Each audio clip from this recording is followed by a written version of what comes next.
Hello and welcome to the Westchester Publishing Services Publishers Weekly webinar, Publishing Now 23, Best Practices for Publishing in a Changing Marketplace. I'm Nicole Tomasi, and I'm pleased to join you today along with co-host Jim Milliot, who will actually be the moderator for today's session. You know him as the Vice President and Editorial Director from Publishers Weekly. Before I hand things over to Jim to get the discussion underway, I just want to go over a few other items, namely that your microphones are going to be muted throughout the session. However, if you do have questions for the panelists, please feel free to enter them at any time in the Q&A box that is at the lower portion of the screen in the control bar. We will try to get to as many questions as we can.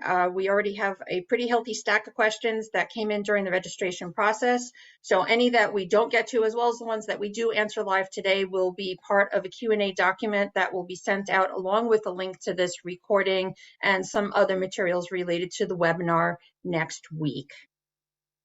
For those of you who may not be familiar with who Westchester Publishing Services is, we are an editorial production and digital conversion services firm that supports more than 500 publishers around the world on over 10,000 publications annually. We're a U.S. employee-owned company that was founded way back in 1969. And in addition to offices in the U.S., we also have offices in the United Kingdom and India. And our office in Dayton, Ohio is where our Westchester Education Services Division is based. And they provide services as far upstream as content development to support the needs of educational content providers and ed tech companies that are serving the K-12 education sector. Last, a little bit of information about the Publishing Now webinar series. This was something that we began in March of 2020 as a way to connect with clients and colleagues within the publishing industry to help everybody make that shift to a remote work model, which was so new for all of us just 3 years ago. And it has since evolved into a semi-annual forum where we get together to discuss some of the challenges that are impacting the publishing industry, and thought leaders offer some practical ideas about how we can be proactively prepared and navigate for whatever might be coming next. Speaking of that, that's going to be the focus of today's discussion, is how can we take some of the lessons that have been learned during the last few years and turn them into some best practices that can help our industry continue to thrive as we serve a changing marketplace. And with that, it is my pleasure to hand things over to the capable stewardship of the 2023 recipient of the Sally Dedeker Lifetime Achievement Award for all of his contributions to the publishing industry, Jim Milliot. Thank you, Nicole. Thank you for sneaking that plug in. I owe you one. Welcome, everybody. I have been moderating this since we started it, and it's I think it's always very informative, and I've learned a lot. So before we throw it to our panelists, just a couple of quick minutes here to go over where we are and how we got here. 2022, as I think everybody probably knows by now, demand for books slowed somewhat over the unprecedented rise in sales in 20 and 21. BookScan reported that unit sales were down about 6%. In 2022 compared to 2021. The AAP's early numbers came down that their dollar sales were down about 6% in that same period, while the good news was that bookstore sales actually rose 6%. So you got a couple of different numbers there. The BookScan people are always very quick to point out that though sales fell in 22 compared to 21, they are still almost 12% above 2019 levels. So, you know, this is a factor I think everybody has to remember in planning ahead. And bookstore sales, their numbers were actually 1% ahead of 2019 before the world collapsed there on the book selling world in 2020. Some of that bookstore gain came from, I think, online sales. I think it's pretty well known by now. Amazon had some issues in 2022. They have confirmed, in fact, that they had over-ordered, for a range of items, including books being one of them. I think everybody probably knows by now how bad HarperCollins did with Amazon, since they pointed to them as one of the reasons for their lackluster second half of the year.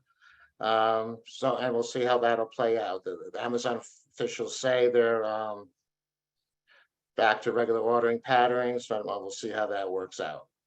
And some other numbers also for the early 2023, BookScan as of last week said book sales were down by less than 1%. And I think there's an expectation that, that number could hold through the year. AAP's first numbers for January came out and they were up 3%. So while there's no question, there's a lot of uncertainty going forward, it doesn't look like the sky is falling. So on that upbeat note, I will introduce our panelists, and like we've done in the past, I'm going to introduce everybody all at once. So once the presentation gets rolling, we won't have to interrupt you, and we can hand it off from person to person. So with that, first up is Matt Baehr. Matt is the executive director of the Book Manufacturers Institute. He's been the chief executive of that association since 2017. Matt has had a long career in association management, primarily working with trade associations. He'll be followed by Stephen Driver. Steve is vice president production service for Roman Littlefield, which I think everybody probably knows, an independent publisher of humanities and trade nonfiction books with headquarters down in the Maryland area. He has been in the book publishing business for 25 years and oversees all aspects of design, composition, production, and manufacturing for more than 2,000 titles. And in the third spot will be Kelly Gallagher. Kelly's been vice president of content acquisition at Ingram since 2012. He manages publisher and author relations for North America, which includes production and business development and sales and services for Ingram Spark and Lightning Source print on demand. So with that, Matt, the floor is yours. Okay, thank you, Jim. Appreciate it. Thank you, everybody. Happy to be here again, and hopefully we'll share some insights. And one of the things I'd like to start out with is something we started last year, just to give some perspective on things, and that is our monthly barometer survey. We just put out the March numbers this week, so some of you may have already seen those. But basically, this is a monthly survey we send to our manufacturer members, asking them just a couple quick questions to kind of gauge where things are at. This was, again, started last year as publishers kept asking, what's going on in manufacturing? Where's everything at? And so these are anonymous responses, but I know folks are always curious, okay, who's actually in here? I can tell you that 2 of the largest manufacturers in the US are part of these survey results. So hopefully that will help give some context to these numbers. And we thank our sponsors. So we did change the survey slightly in February. So I'm going to give you some historical data that goes from last March through this January, just to give a little bit of history. But we asked folks on your hardcover, what are you running capacity wise? And we saw that these numbers were high, crossing the 90s much of last year, and we've seen that slow down from the fall. And I think most people would agree that things have eased up since then, and we see that change in hardcover capacity. Nicole, we also asked about lead times. So how long, if I put an order in, is it going to take? And again, these are number of days. So for that first part of 22, you're looking around an average of 90 days, which was just crazy long for what most people were used to pre-pandemic. And luckily, those numbers you see have steadily again been dropping since the fall. Now, we also asked the same questions around soft cover. So again, capacity was well over 90 and has eased up as time has gone on. And then if you look at lead times, again, these are by days. We peaked at almost 90, but things have dropped down into the 30-day average mark. So what we did as BMI, we looked at this survey and said, hey, it's been providing great data. We talked to publishers. I was at the Pub West event in February. And prior to that, we said, okay, we want this to be useful information for everyone. And what could we do to keep it interesting as well as keep it useful, and what would maybe make it more useful. But however, I don't want to add 10 more questions and my members stop answering surveys, because they're probably just like you'll answer a couple quick questions, but anything more than that, and we won't get the responses. And so all we did was we just kind of bisected the questions and added digital versus offset to the same set of questions. So again, we've only got 2 months of this data, so I didn't put together any fancy line charts because it'd be 2 points. But this is the data that just came out this week. So you may have seen this already on social media or through some of the industry press. But effectively, you see that capacity numbers on hardcover are almost the same, whether it's digital or offset. And you see that there, not surprisingly, there is a longer lead time on the offset for hardcovers. And if you flip to soft cover, kind of the same thing. The lead times are there, and almost identical lead times, whether it's soft cover or hard cover. And offset soft cover capacity is where the highest usage is currently. So we'll continue to ask those questions every month of our membership to kind of give you all just a lay of the land, right? This is just purely a finger on the pulse. That's why we call it a barometer. I'm not kind of like Jim talked about the book scan and stat shot numbers. They're generally speaking, right? We look at them for trends and nothing exact. That's kind of where we are here. So hopefully that gives some folks some insights. In terms of lessons that we've seen, I spoke with our members and coming across all the different changes. And if you're asking about the top 3 lessons, I think what we've seen is from the manufacturer side, the focus has been really making sure you have strong partnerships with suppliers and the supply chain. I think our members really found out who their besties were. And if you had strong relationships with suppliers, you were able to weather some of those crazy supply chain storms that came through. Sure, certain paper companies put people on allocation but some weathered that better than others. But if you had those strong partnerships, it really did help. And that goes across all the different supply chain issues. And I think secondly, having a plan B and in some cases a plan C were necessary. I mean, pre-pandemic, I think our folks could easily find what they needed from anywhere, just like publishers could pretty much find printing for the most case wherever they needed to, but that changed. So I think our folks really dove deep into finding some backups where needed in certain supply chain issues, in certain production issues, and having those plan Bs, plan Cs in place helped weather the crazy spikes in demand and really got them through.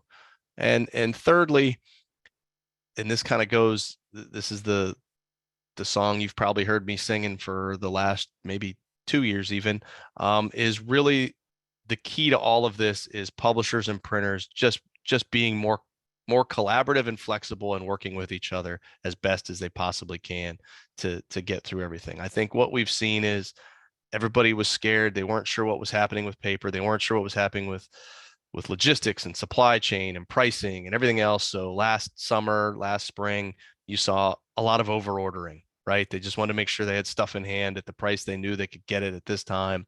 And as Jim mentioned, sales were down 6% roughly on average. So, oh, well, shoot, now I've got all this inventory I didn't sell. So we started to see the slowing of the ordering, which is why I think we saw those capacity numbers drop historically over the end of last year. And I think it just goes to show it's just about printers and publishers really working together, trying to nail down that forecasting and the timing of the seasonality to make sure that you get press time and you know that, okay, this title's going to come out this, and we think it's going to do this way. And we don't want to see the massive spikes and things. I don't think that's good for anybody. And I guess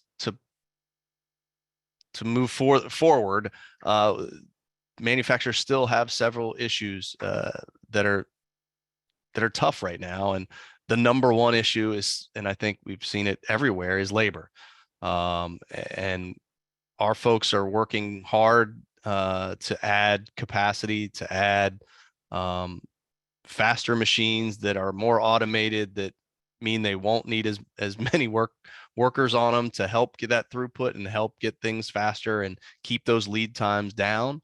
But labor is still a big issue. You had the Fed announcement yesterday that they're saying may continue to push unemployment up, which I still think, if you look at the stats, there's still a whole lot more open jobs across the United States than people are there to fill them. And that's especially true in the book manufacturing space and all of manufacturing, really. And with that comes inflation, right? And we talked about inflation, but those inflation pressures hit hard on wages and salaries and benefits and all of those things that are making it tough. So the pricing component between manufacturers, publishers, and consumers is I think going to continue to be one of the top issues.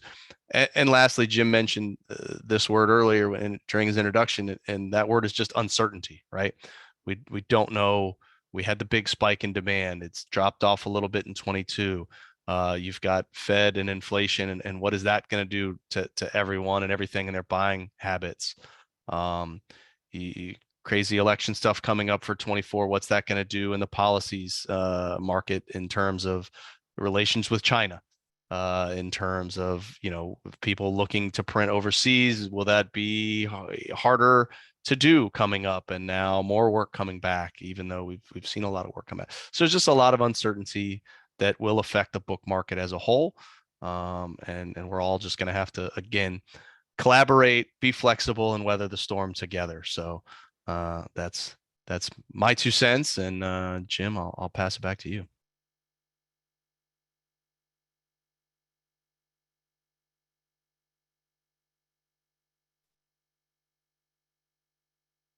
But you are muted, Jim. Sorry. Thanks very much, Matt. Stephen, over to you. All right. Thank you, Matt and Jim. Happy to be here with everybody. And Matt brought up some excellent points, and sounds like speaking with my voice a little bit. A lot of the same things that I've been saying to my staff and my bosses and vendors that I work with. And yeah, those are all really important lessons to be learned. I had like 3 that I boiled everything down to. Strong relationships with your vendors are exceptionally important. COVID really did teach us who our friends were as well, and who we could rely on. And part of that strong relationship is that communication as well. And so we spent a lot of time talking to our vendors regularly. What are you dealing with? What are you having trouble with? What paper is tough to get? That sort of thing. That leads into the second point, was some level of flexibility. We had to react to changing forces in the marketplace and what kinds of things were available, and couldn't be too wedded to one particular type of material or one particular type of approach to manufacturing. And so we've been really open to those conversations and trying out different things. And then the other thing, which might even sound counterintuitive to that, but we've been at Rowman and Littlefield big fans of standardization wherever possible. We have a very large, diverse list. So, while we're academic publishers, we're also trade nonfiction. So, we might have a bunch of monographs going to press, but we might also have a bunch of 4-color gardening books going to press. So you standardize where you can, and then you spend your time on the oddities that you have to run down, but you have the time to spend on those and the resources to spend on those, because so much of your other things just sort of flow through like clockwork. So that standardization feeds into the ability to be more flexible around those materials and schedules. We also found that it's really helpful to plan ahead and talk to those vendors as well. So we know what a production schedule looks like and how long something's going to take, and we know which books are going to be more complex than others. So we're reaching out to our vendors at the start of that process rather than midway through or at the end, particularly if it's a project that we know is going to be more complex, so that we can begin lining up press time, material ordering, that sort of thing as well.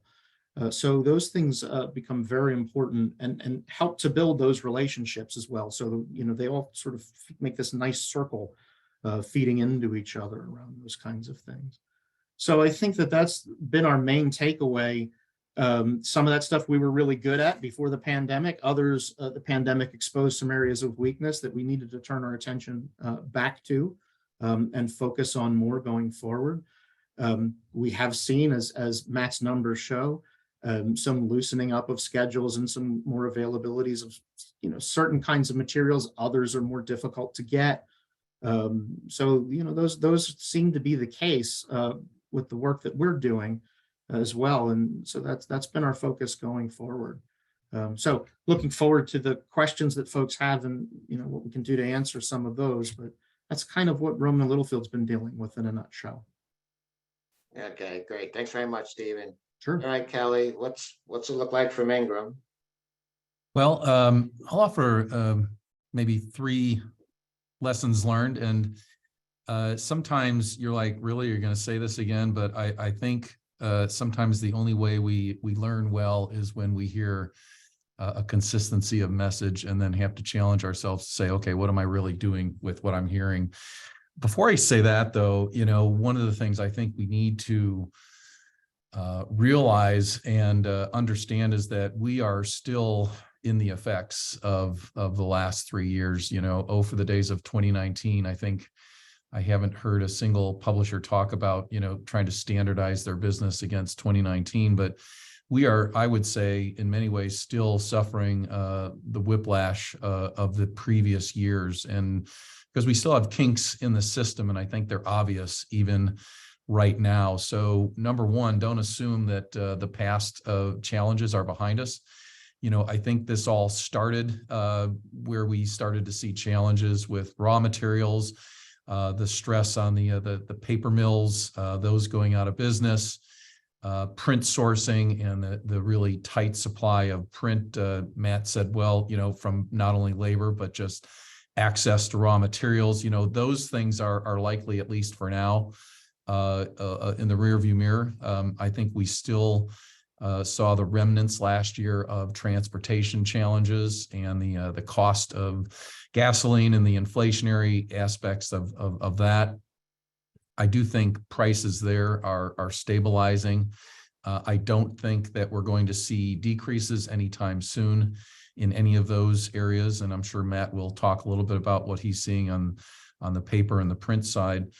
But last year we still saw real issues, and Matt's numbers bore it out, where publishers, because of the scarcity, they printed a lot of books in late summer, early fall for what they expected to be, return to normal, and we didn't see that on the retail side.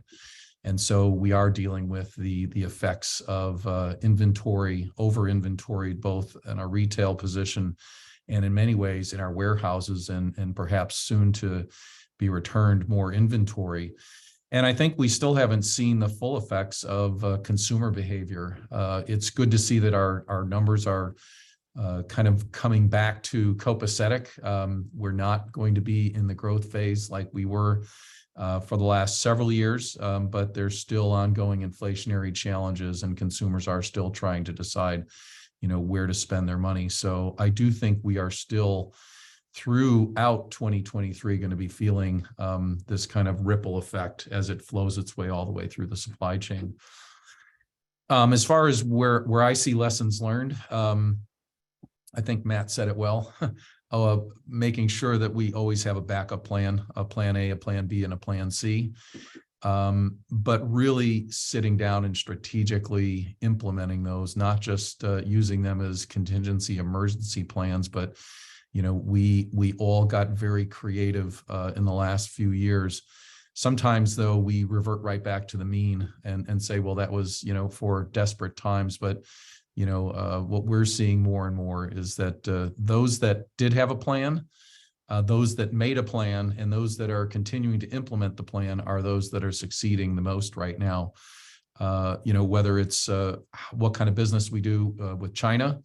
At one point, containers were selling for somewhere in the neighborhood of about $15,000. They're down to $1,500 now.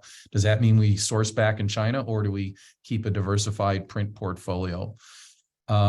Distressed print paper market. I think what publishers learned was it's okay to make some alternative bets on paper. We saw a lot of conversion, especially in the academic side, publishers that converted from a cream to a groundwood paper choice, saved money, and got them through some supply chain challenges. And now we see that as a long-standing changed opportunity. Obviously, a digital print strategy with manufacture on demand as part of that. Of course, we strongly contend for that, but it really did make a big difference. And what we're seeing in our business now is those publishers that really have now embraced this hybrid model to ensure that wherever, whenever they have supply chain challenges or just surges in sales, that those that are prepared to utilize it when they need it are those that are succeeding. There was a time last June, July, you can guess who the publisher was and who the author was, but at Lightning Source, we were providing most of the inventory for 6 out of the top 10 bestsellers because that particular publisher, as well as some other publishers, had a strategy that they ensured that they were never out of inventory. So good lesson learned there. Second thing I would say is a more diverse retail market is a healthier market for the entire book business. One online retailer can really, we saw in Q4 how, especially the holiday season, how they essentially dictated the fortunes of the industry and specific publishers. Whether it was for a downturn in consumer demand or just being over inventoried in non-book items. And so, I think one of the lessons learned and publishers really have to understand is you talk about relationships with your vendors, ensuring that you've got good, strong relationships with all channels of distribution, all retailers is really important. We've seen a good resurgence in the indie book market as an example. And so, what was maybe largely dismissed 3 or 4 years ago is, important, but not fully relevant. We're seeing for those publishers that have strong relationships, really good growth in the indie market. Consumer direct marketing and sales, those that had a strategy and a plan in place and those that continue to have are beginning to see real growth in directly engaging with consumers. Whether that's just through marketing and letting them buy through retail wherever they choose to, or actually selling direct to retail. But we've seen several. I would say the religious segment has done a great job with this in really maintaining and growing a direct consumer base for fulfillment. I think that's an important strategy from where you sell your books. And then finally, global growth. It's an opportunity, but the distribution models have not been fully realized. Again, with challenges to sustainability and where retailers may want that inventory printed. The global growth, the global market, especially in certain key markets, is growing at a much faster rate than the US. And so the opportunity that affords, but also putting in the effort to ensure that you've got the supply chain channels set up for that is really important. And then finally, one of the most important lessons, and this is maybe a little controversial to say, but I think we realize that a lot of the old model and metrics are broken. If we don't have hybrid print strategies that allow us to sell through that inventory we're in real trouble. And we're seeing that right now with significant amounts of excess inventory with publishers. Book spec standardization, I'm glad Stephen mentioned that. That needs to happen, not necessarily on non-specialty books, but certainly with backlist, certainly with any publisher that has sales, a predominance of their sales greater than 50% selling through internet retail. The need for embellishments is just not there, and the ability to live in that hybrid market world makes it much easier to think about. I think pricing strategies, another good lesson learned there. We were very slow to assess. Printers were very quick, and paper manufacturers were very quick to implement new pricing on publishers. Unfortunately, I think publishers were a little slow to assess where they needed to put pricing. There are analytics out there. We need to take advantage of them and understand what things like pricing elasticity and how we truly can price into the market. And then finally, understanding the true cost of the business, I think, is one of the biggest lessons learned. Matt and I were speaking at an ECPA conference, about 7 or 8 months ago. And the conversation of, needing to break production teams of their habit of focusing only on the cost per unit, and not really understanding the total cost, either the landed cost to the consumer or the long-term cost of a book. If we're writing off 20 to 30% of inventory, that cost maybe is not as cheap as we think. And so lots of lessons learned there, and I'll stop there so you can get on to the questions there, Jim. All right, great. Thanks, everybody. We have a few questions in the queue. Opening it up to everybody else. I was going to make a couple of observations, and we have a couple of questions that were submitted ahead of the presentation. So I think Kelly and I think everybody actually on the panel talked about returns, and we certainly saw it in the numbers from the AAP in January. I think the rate of return was up almost 58% across the board. So hopefully that'll be the high watermark. But talking to some other folks, and just from hearing people here, it looks like we're going to see some more books coming back over at least the next couple of months. But Matt, somebody touched on it, you touched on it in your remarks. What do you think the chances are of more printing coming back from China and overseas in general to the States? Well, I think there was a huge swath that came back in 2020 when shipping containers, as Kelly mentioned, container prices were 10x, and lead times weren't 30 days, they were 120, and there was so much uncertainty in China that everybody, if they wanted to make sure they had a book, they better make sure they had it on continent, right? We've seen some things go back, I think, over the last 6 to 12 months, as prices have eased and timings have gotten better. Some of that specialty stuff that just makes more sense over there. But I think a lot of people learn that they better have that just kind of distributed model where they have stuff available in the United States. So I think that a lot of people diversified their print partners, which I think is a good thing. And of course, you can always look at the BMI member list if you're looking to diversify your list of who might print. But because of the current, I guess, geopolitical climate with China right now, I don't know if anybody's going to want to stake any bets on, hey, I think it's a great idea to put more work in China because things are only going to get better. I don't think many people would logically have that viewpoint, especially with China having a meeting with Putin this week. I think there's so much uncertainty around China. Maybe you might see folks dipping their toe in the waters to India, which is starting to do more. I think Mexico would probably be a growth area because it's still on continent. But those are still kind of nascent printing areas. But that's, again, those are the ramblings of me looking at this from my viewpoint. But I don't know if Kelly or Stephen have any other thoughts. Sure.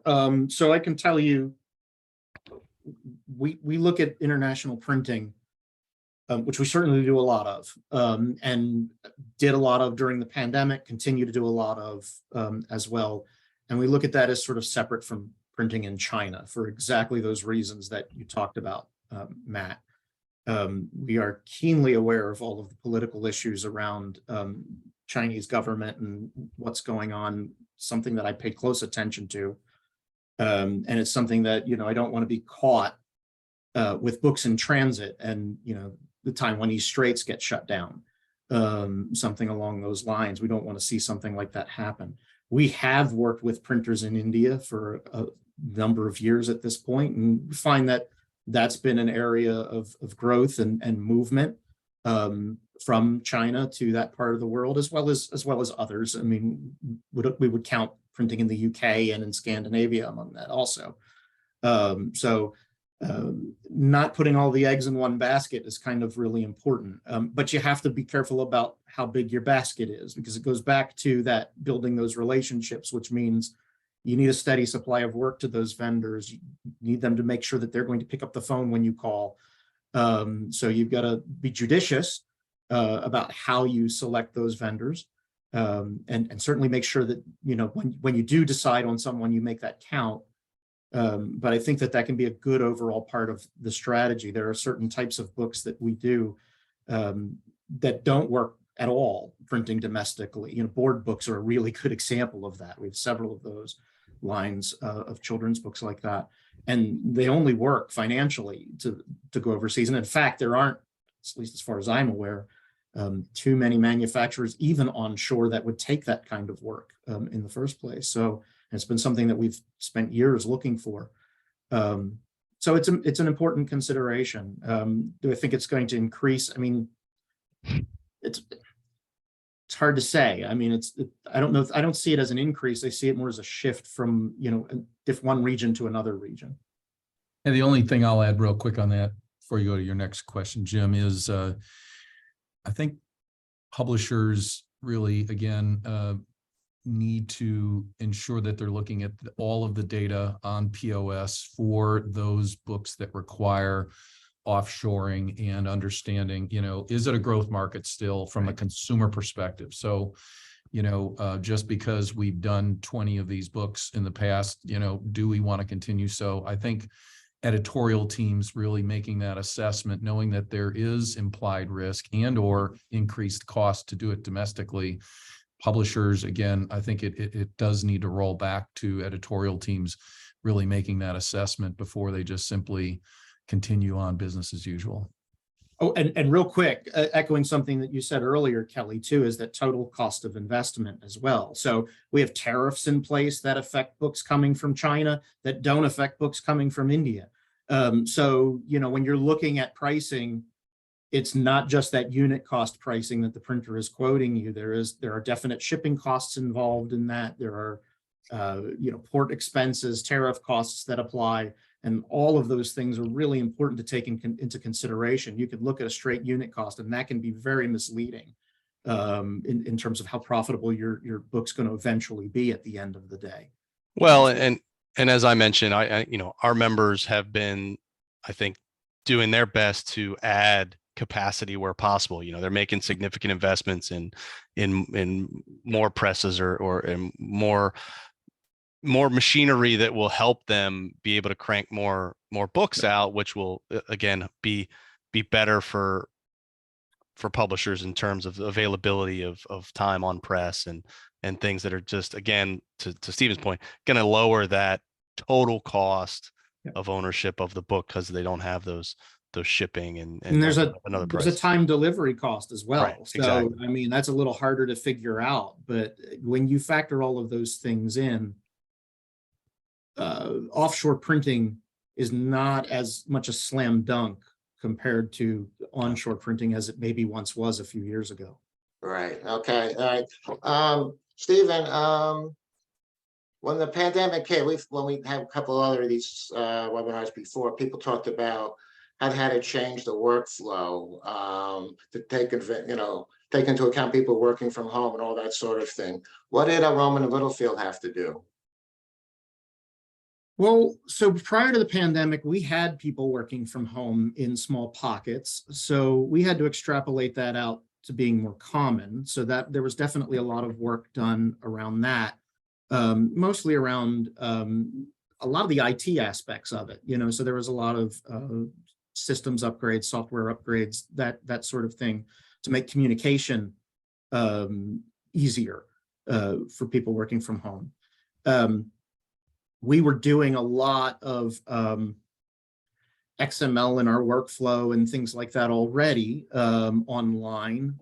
So that didn't change significantly as much as it did, sort of where the person was working was less as important. So those kinds of processes just sort of refined and expanded there. So we saw greater need for Zoom meetings like everybody did. Certainly some of that is shifting back now. Have to be more intentional about how you work together because you don't have as much of the ad hoc sort of offhand conversations that you once did. So we were more structured about getting those things to happen to enable that. So that was definitely part of it. Great. Matt, back to you for a sec. Do you have any visibility on what paper costs might happen over the next, however far you would wish to guesstimate? Well, I would never, as a trade association, I am not allowed to talk pricing. I obviously have to say the pricing spiel, but no, all I would say is when you look at paper as a whole, you've seen multiple mergers and acquisitions. You've seen private equity come into the space. And I don't know about you, but I've never seen private equity buy into a company and lower prices of any variety. That just doesn't happen. Now, do I think that means prices are going to continue to increase and increase and increase? Not necessarily. I mean, I think there is, economics 101 still applies in terms of supply and demand. But if anybody thinks that prices are going to drop precipitously back to 2018, 2019 levels, I don't see that happening at any point in time. And, I was very happy to hear Stephen use the word standardization, and Kelly used it as well. And I think that's still where we're headed. There's 8 quintillion variations of paper types you can buy to put into a book. And paper companies, especially PE-owned ones, are going to look and say, look, why are we making 100 pounds of this paper for one book that gets printed once a year? Right. That's just not profitable. Get rid of it. And I think you're just going to continue to see the numbers of options and that standardization continue to happen, which, to be honest, I think is a good thing. And this is my personal spin. I think it's a good thing because it will help ensure the availability of paper for all the books that need to get printed or want to get printed. I think it will help ensure, a little bit of the ability to plan and know, okay, well, this is about how much is going to be available. So prices will kind of steady out. Hopefully it'll help the mills keep that paper and say, hey, this is a profitable paper for us. So we're not going to shut down this mill and turn it into packaging, which we've seen happen year over year recently. So I think the shrinking of paper options will be an overall good thing, in standardization, both in paper choices and then eventually trim sizes, and all these things will help. And I think what people learned that publishers pre-2019 thought, oh my God, no, I have to have this exact opacity colored pound paper or this book won't sell. And then it was like, oh wait, no, it still sold. So, and to Kelly's point, as printers or as publishers decide on this hybrid model of, hey, I'm going to run X number initial offset run, and I'm going to backstop this with short run digital or POD. Well, if you want uniformity between those books, well, then there's going to have to be uniformity between papers. And That's and right. so I think that all those things will change. So that's a very long-winded way of saying I don't see prices coming down, but I don't really see them getting jacked up either. That's just my 2 cents. Okay, great. Well, sort of in that regard, with a question directed at Stephen and Kelly, and I think maybe you could answer from different viewpoints. So, Stephen, are you moving and doing more digital printing and POD now than you were a year or so ago? So we adopted POD in the year 2000, was our first POD books at Rowman and Littlefield. So we've been doing it for a long time, actually. So are we doing more? Yeah, but we've always done a lot. And that's speaks to sort of Matt's comment about, this hybrid hybrid print approach. We were doing hybrid print approaches before it had a name. We just called it printing. So the idea being that, and I will posit an even opposite direction from Matt that Matt proposed. We will start out as POD or digital short run and wait and see how the market responds and then move to offset. Because we factor in total cost of inventory in our calculation. So it's not a straight unit cost calculation. It's what's the cost of unsold stock on the shelves? What's the write-off of that inventory down the line? What's obsolescence and damages costing us? All of those things are part of that. And again, because we've placed such a heavy emphasis on standardization, we will be at the same time on many of our titles printing a POD, a digital short run, and an offset run simultaneously. And I want those books when they come into my warehouse to be as indistinguishable as possible. A printer's going to see it. I'm going to be able to see the difference. A person ordering that book on Amazon is not. So that's been our approach all along, and it's worked really well for us. I think that, that's that sort of being open to that flexibility and different ways of solving those problems is what was really important in this area. Kelly, what's your viewpoint on what's happening with the demands? I'd certainly concur. A couple quick things. We did a really fun report for one of the big 4 publishers where we took all of their ISBNs, and they had well over 75,000 ISBNs that were currently in print. And we just pulled the NPD data and we essentially put it into buckets: what was selling less than 500 units annually, what was selling 1,000, 2,000, and essentially that 85% of what they had currently as an active ISBN was selling less than 500 units annually. And just the very small top of the top was selling more than 2,000 to 5,000 units. All of those titles should become digital candidates, either for ultra short run or for POD, just simply because what they understood or what they learned was it takes a lot to manage the pick locations of all of those slow moving titles. It takes a lot of inventory, tied up cash. And so, the moral of that story is, while we have kind of obsessed on the cost per unit, to Stephen's point, I think there's an awakening now to really understand. And we've built a pretty handy calculator to help publishers understand that, where is the break point? How do we do things like cost average, where, even if you did just simply 10% of your first year or 2-year sales digitally, in other words, planned to intentionally run out of your offset, that 10% really only equates to, when you cost average it out, about a 4 or 5% overall total cost of goods increase. Yet what you were able to avoid was the excess inventory and all other things that come into play. And so we're seeing a lot of change. I thought it would come more from the bottom up, but we're seeing a lot of large publishers now reassessing what that cost of capital is.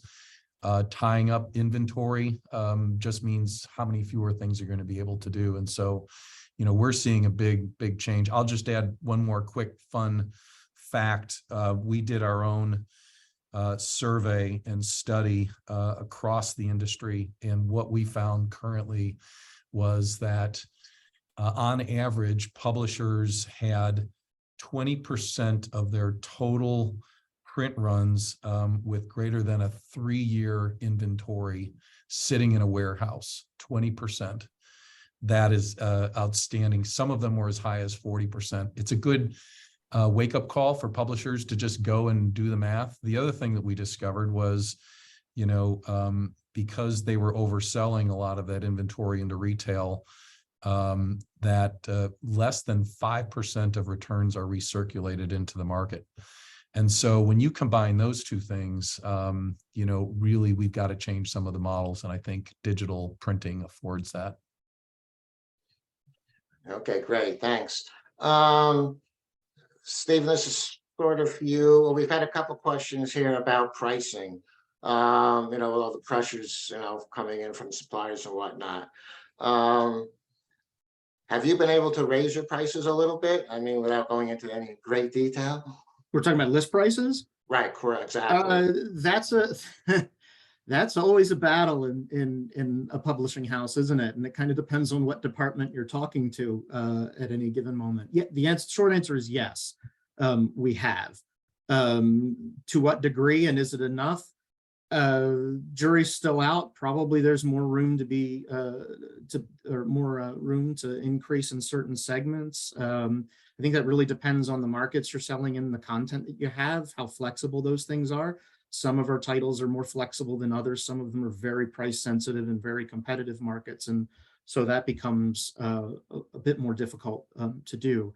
But yeah, we've definitely raised prices in different areas, probably could and should do more. Price of everything's gone up. So books shouldn't be unique in this area.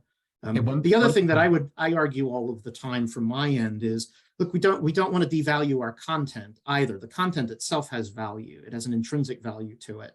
And if you are undercharging, then are you in effect sending a message to the marketplace that that's what it's worth? And so I would urge people to be careful about that.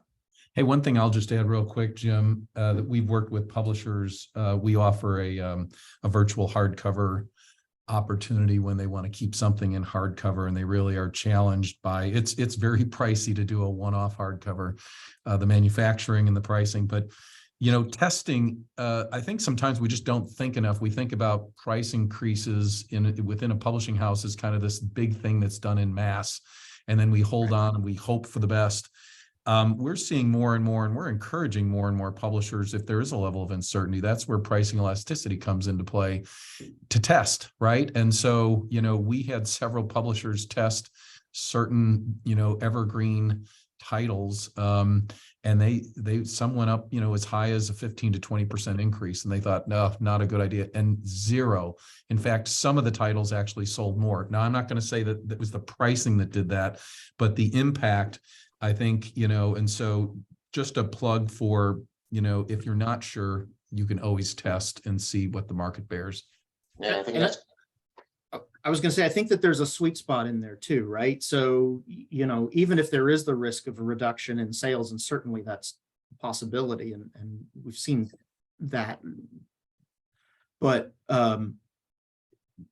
you can still make the book more profitable that way, and while also reducing unsold inventory and things like that as you're planning for those things. So, there is a calculus that can go into that. If I raise the price by X and the sales decrease by Y, that's less printing that I have to do. That's less stock I have to keep on hand. That's a greater profitability per unit that I'm selling them.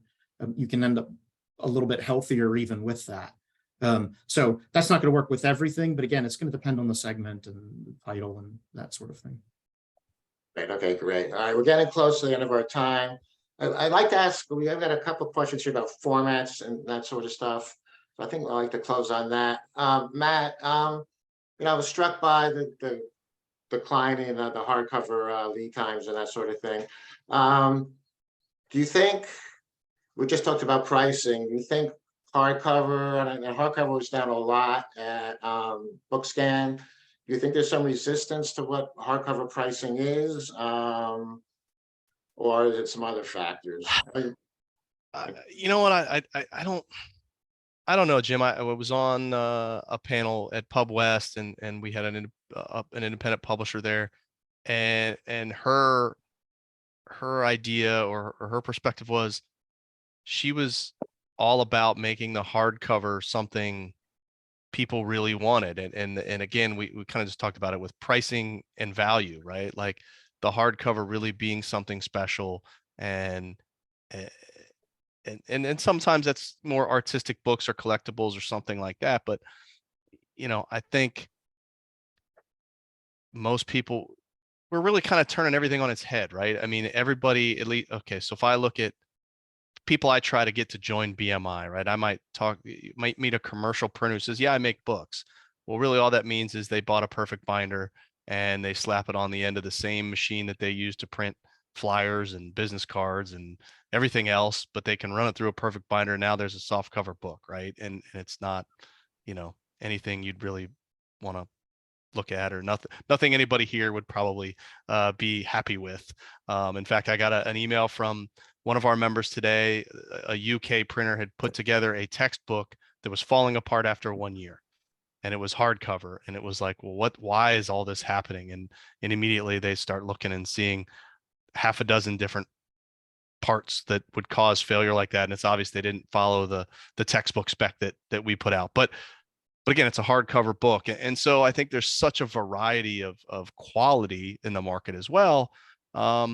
It's just what people are expecting and perhaps want on like the new trade titles. And Stephen probably has better insight into what works more for his company in terms of what they're putting out, hard versus soft. But, unfortunately, hardcover capacity is not something that's increasing with great velocity in the book manufacturing space, just because of the labor involved in that. And as Kelly mentioned, a one-off hardcover, it's like making that one-off T-shirt for the softball mom that's got the name, the number, the logo, and the bedazzlement. It's a lot of handwork, and it's hard and it's expensive.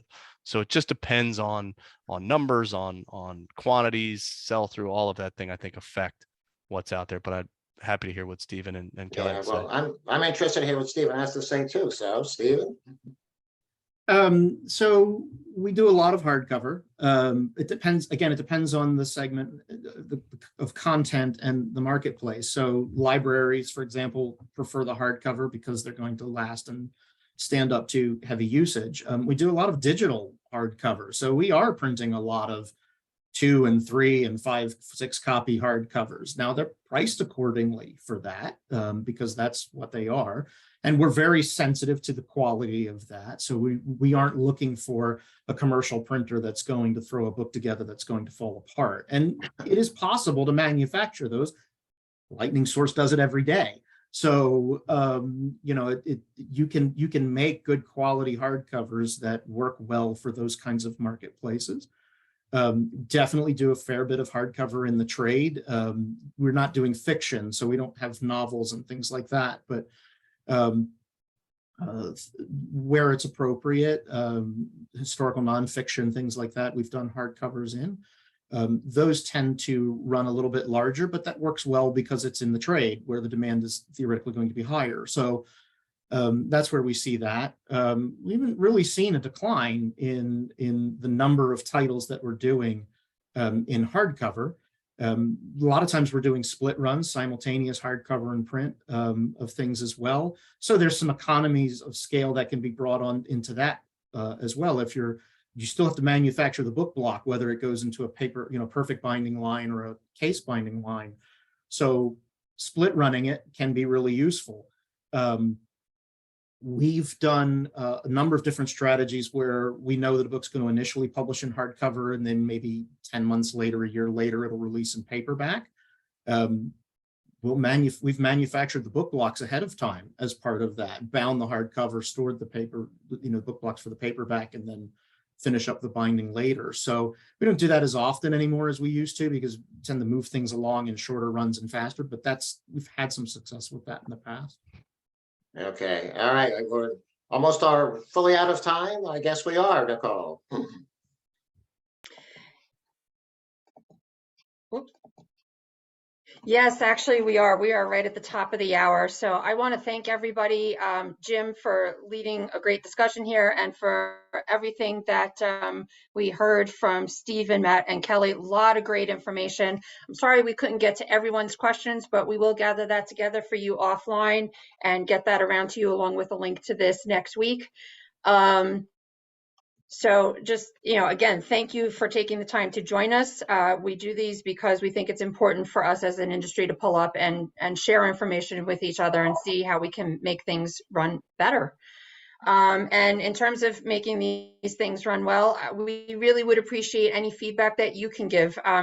Like Matt, we have a very short survey that we ask that you do. It's 3 short questions. It's anonymous. You don't have to put your name on it if you don't want to. Just let us know, what did you think about today's session, and what other content would you be interested in having a session about in future webinars? And you can use that link there, and we'll also send it out. It will come up on your screen at the conclusion of this webinar. So with that, if there is anything that Westchester can do to help you with your workflow needs and identify solutions that resolve the editorial workflow challenges that you're currently experiencing, feel free to reach out to us. Our email addresses are right there at the lower portion of the screen, and we'll see if we can find a solution that works for you. Once again, thank you everybody for taking the time to join us. I hope you enjoy the rest of your day. Thank you. Right. Bye-bye.